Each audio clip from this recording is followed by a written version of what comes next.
What is up, YouTube? This is going to be a video of a complete walk around of our 1998 U270 Valkyrie, including any modifications or changes that we have made to date.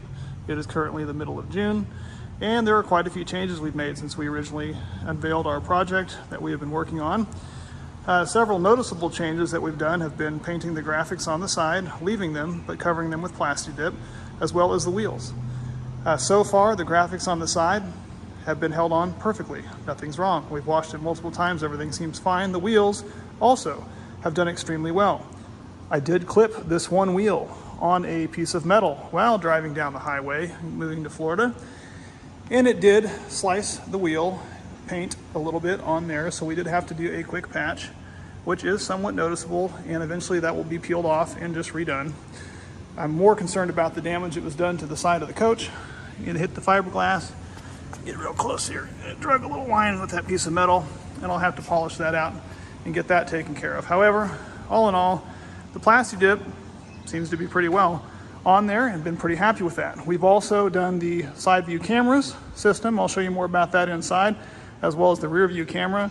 My wife has done the graphics on the front with her Cricut, as well as on the back and some of the graphics inside. Those are done with the black vinyl so far. All seems to be holding up rather well. We have polished the front headlights, left them, have not done the modification that a lot of Foretravel members do, but we have polished those up. I've got a video to that on there that shows how to make those look almost new again. They work a lot better now that they're cleaned up. Would I love to have the modification? Absolutely would love to have that modification, but right now I'm not down in Texas, so I'm not going to do that. Have not changed anything about the lighting up on top. We do have the solar up on top, and I'll go up there and show you guys how that's holding together.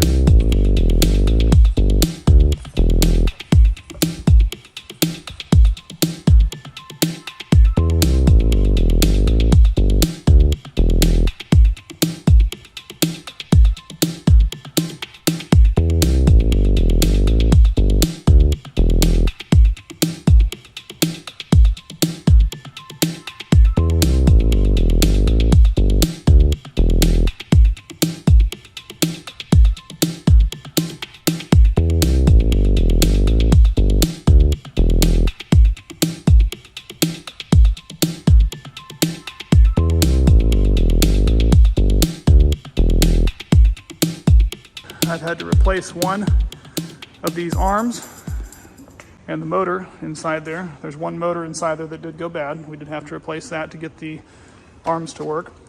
We did go through a company out of Arkansas and had these windows. Not all of them, but I will say a majority of them that we had what they called the creepies that were coming up, the window creepies. The interior seal was creeping up inside the deal. They pulled them all off, cut them apart, cleaned them up, resealed them, put them back on, did a fantastic job. Took them one day to do, and we have been very happy with that. That is with the Fog Doctor out of Arkansas. There's the other one of those, and again, the black wheel.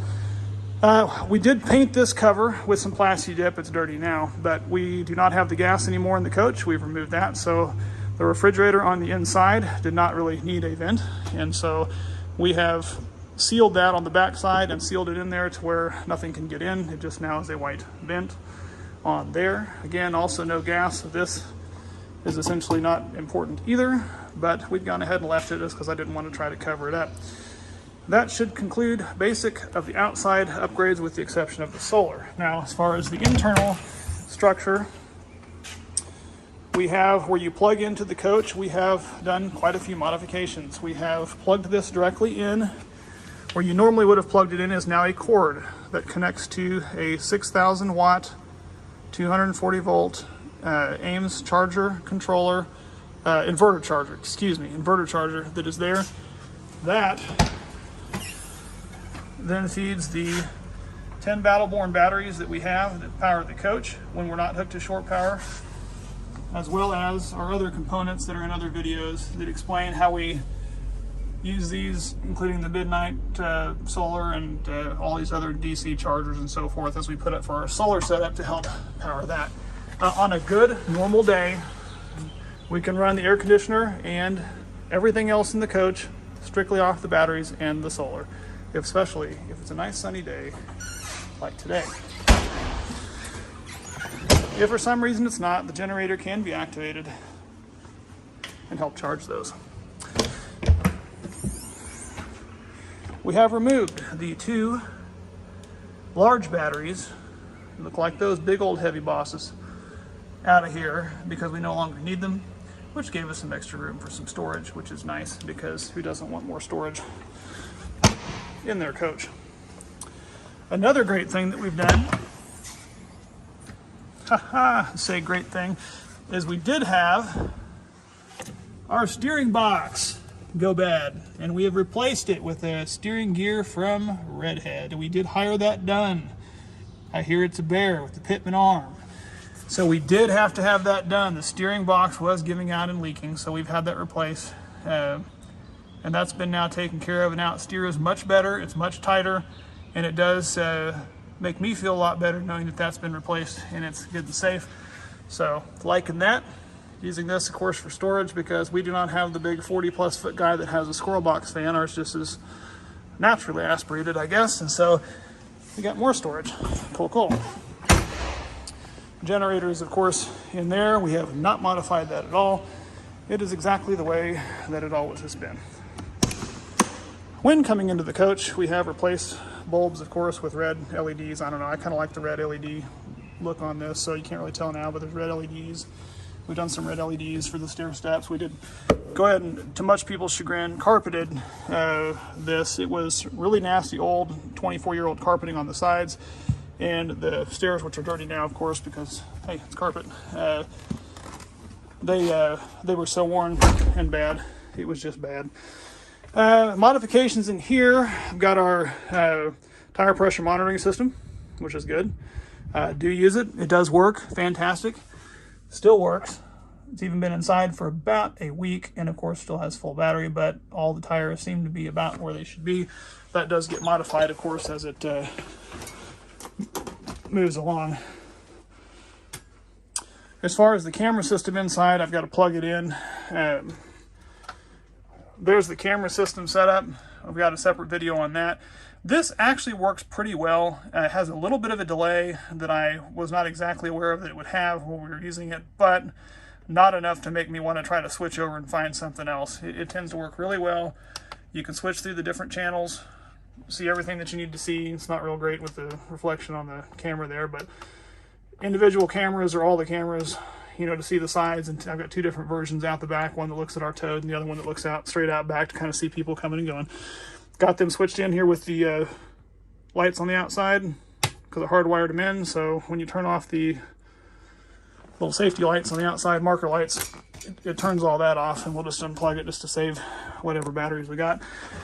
Another thing we did was installed MCD shades throughout the whole coach.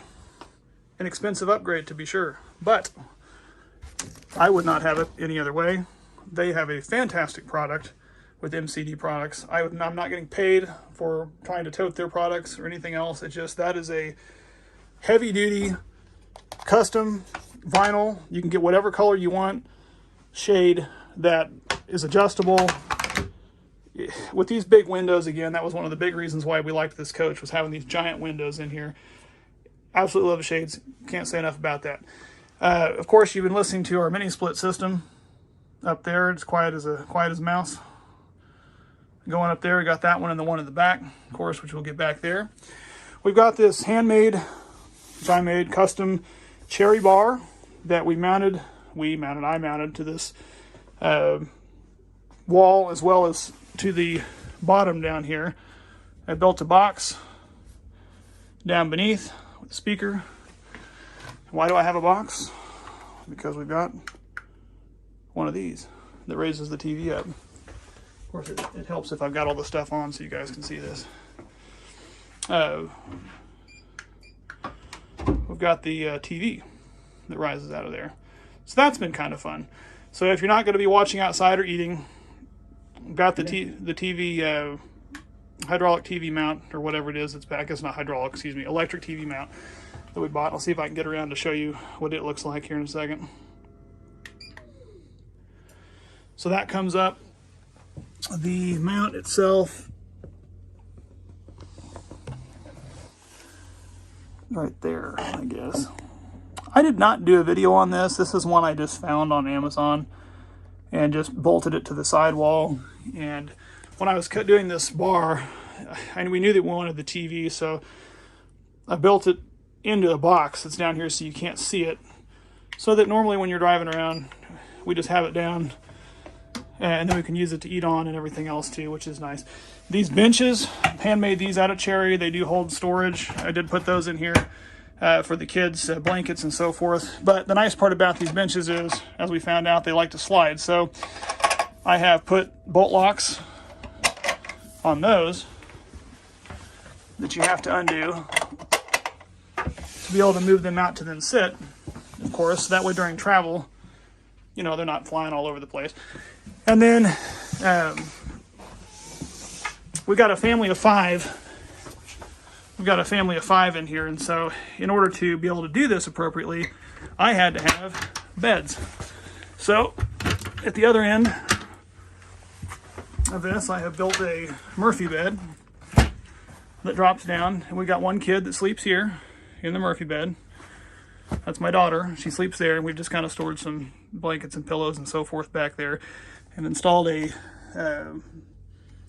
electrical outlet up there that also has access to USB ports. We put those in there so that we can run the USB charge phones, tablets, and everything up on top of there, because that wasn't there before. But it simply slides up and locks in place and kind of just becomes part of the support that holds that bar. So most people don't even know that it's even there, which is kind of nice too. The other part of the sleeping arrangement, and I'll just pull this rug out of the way, is we have one kid that sleeps on the top of the sofa, but we also had to have a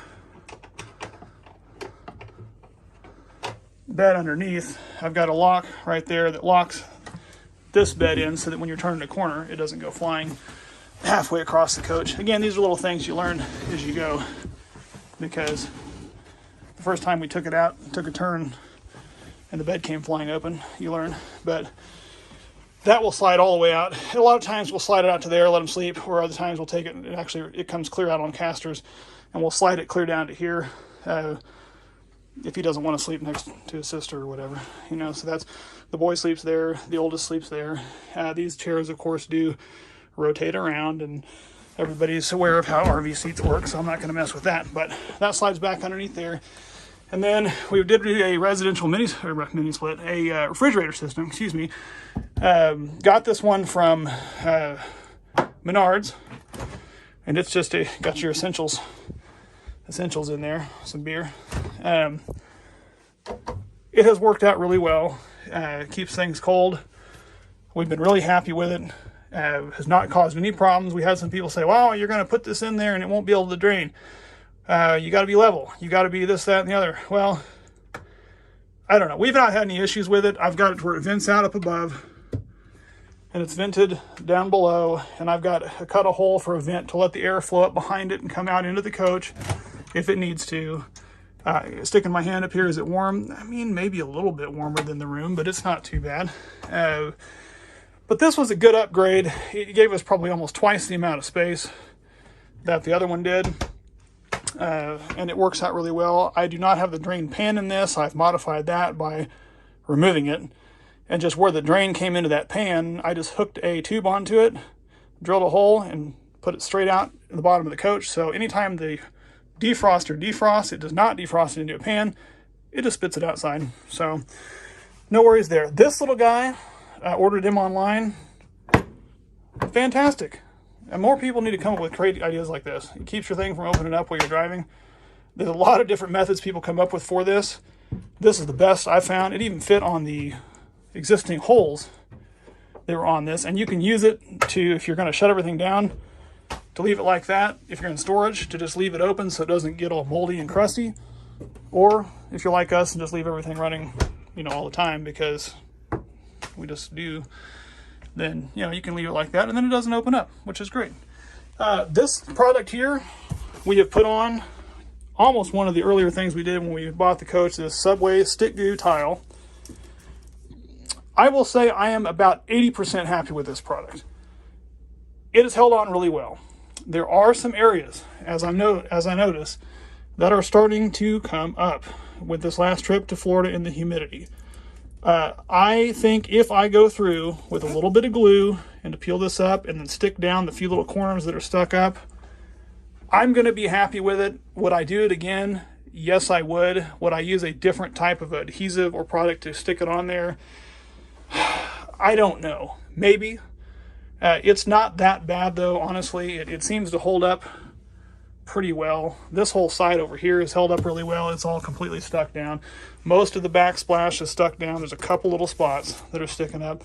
So all in all, is it a good product? Yeah, I would use it over some of the others. I do still think it looks good, and the people that have come in here said, hey man, that looks really good. They like it.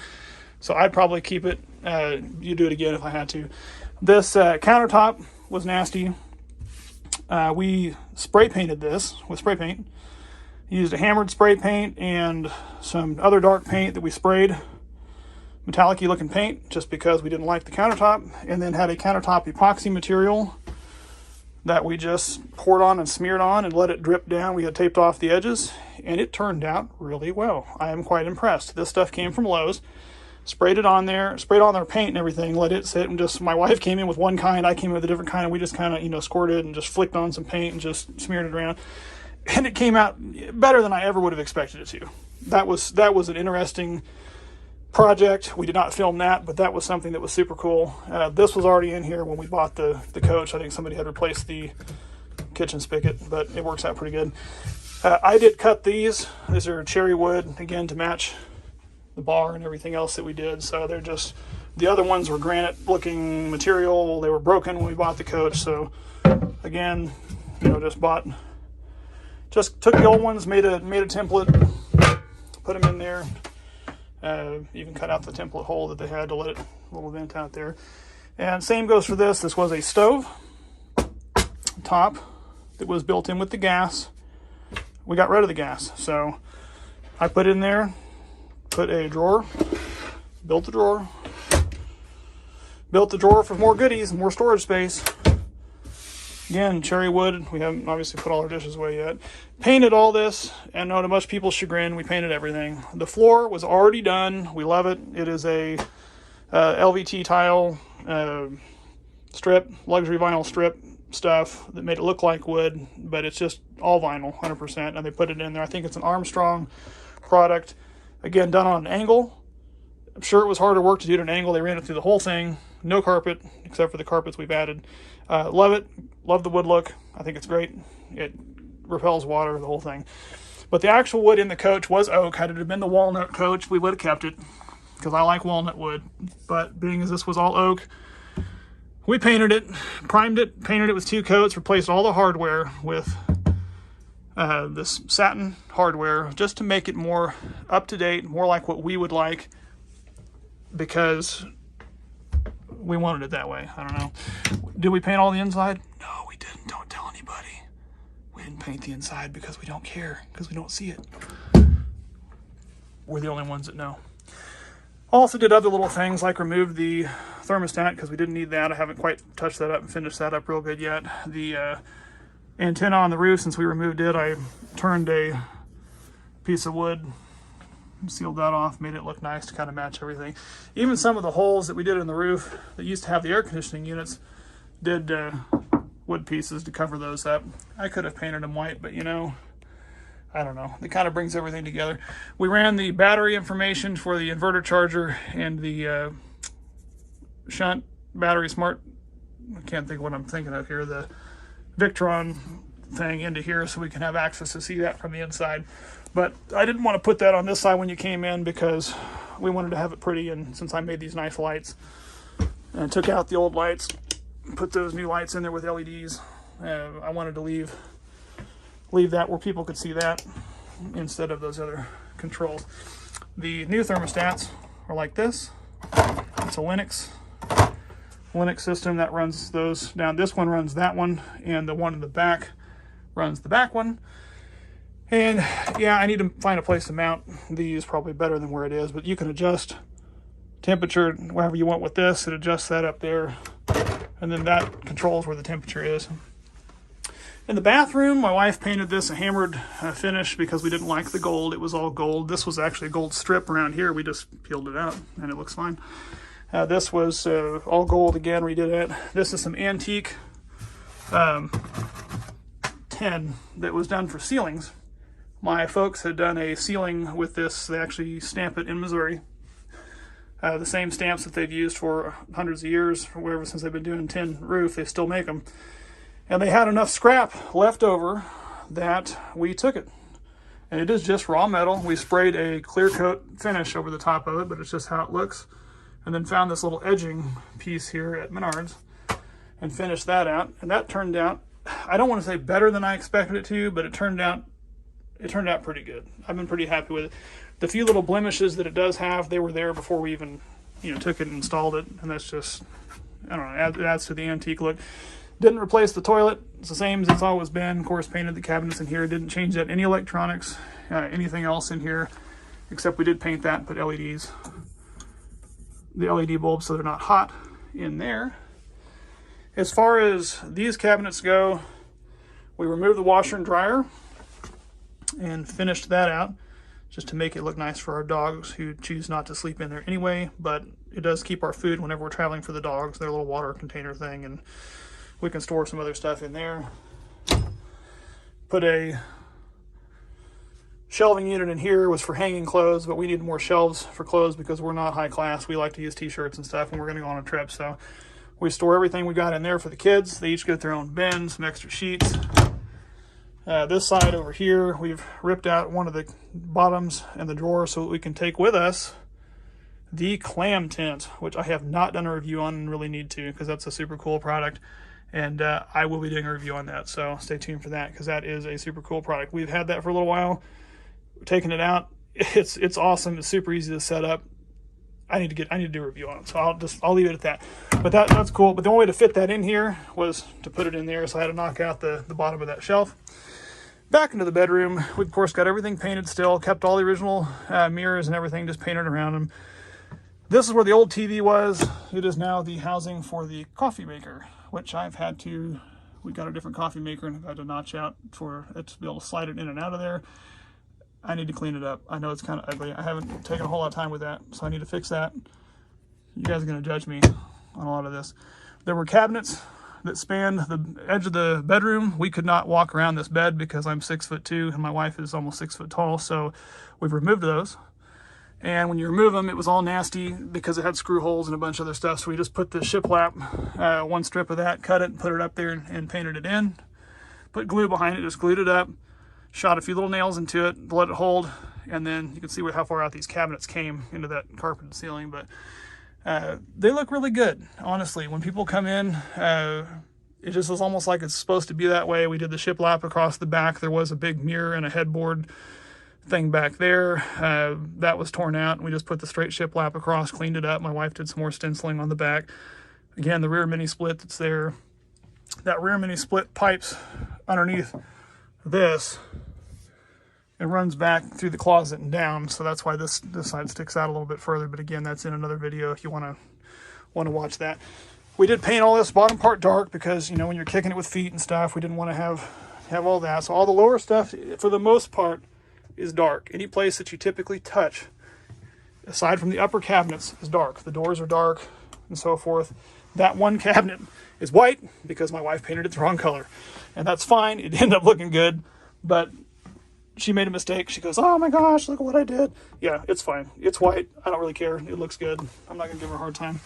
The top of these, again from Menards, they had these aluminum tiles. They're stick-on. Super easy to cut. I was impressed. I got them, did those, a couple packs of those, and went ahead and put those on there, just covered over the top of the old countertop. And I really like those. These are these aluminum tiles. I used them over here too. Stick them on there. We didn't use any extra adhesive or anything because it's stuck flat down. If it was on a wall, maybe you got to be a little more careful. This one curved edge was a little tricky, but put a template down there for that and got that cut. And then the mirror, of course, we did back here. I did a cherry mirror and hung it over the previous spot, had torn out a big section there. So that's the reason why we kept the mirror, but did a new trim work on it just because I like the cherry. We decided that's what we're going with in the whole coach. So light fixtures in the back. Not much else modified back here that I am aware of. We didn't really modify any of the lights yet. I haven't gone through and replaced these with LEDs. That's something else we probably need to look into. With the solar and the batteries, though, that has not really been too much of an issue, to just leave them the way they are. Oh, microwave. It was a normal microwave that was down there before that hung down quite a bit further. It was an old microwave, and we replaced it with this guy. We found a low profile one from Whirlpool that was, oh man, you really probably can't tell, but I mean, it is a skinny microwave that gives us a lot more room, you know, to move around in here. It really opens it up. Been pretty happy with this product. It hasn't really jarred around too much, you know, as far as microwaves go while driving. It did have a little bit of a rattle, and I took off this bottom plate and found the loose where it was rattling and put a little bit of those little feet, whatever they call those little feet things. Put it in there and it doesn't rattle anymore, so no worries there. And then we keep the oven down below the refrigerator. Now we don't use it down here, but this little Ninja Foodie oven replaced any cooking oven that we had. We take it out and set it up on top of here and plug it in. Fantastic product. That thing heats up so fast and does a great job and does all the oven needs that we have, and it fits, you know, pretty much anywhere. Again, it's a skinny oven, but you can do a full pizza from DiGiorno's in there. We do that a lot of times. Take a DiGiorno's pizza and have it in the freezer and just pull it out, plug it into there. The thing heats up fast. So aside from that, I'm sure I'm missing things, but guys, this is the update that I've got with regards to the coach, and I hope that everyone else is having a great time, and thanks for sticking with me through this walkthrough. It has been a wonderful project. Always going to be making modifications. I've got a couple other ones in mind. We've got some undercoach lighting we're going to be doing, and we've got some other projects that are in the way, and I'll try to get you guys some other good reviews. But thanks again for sticking with us through this project. It's been a fun one.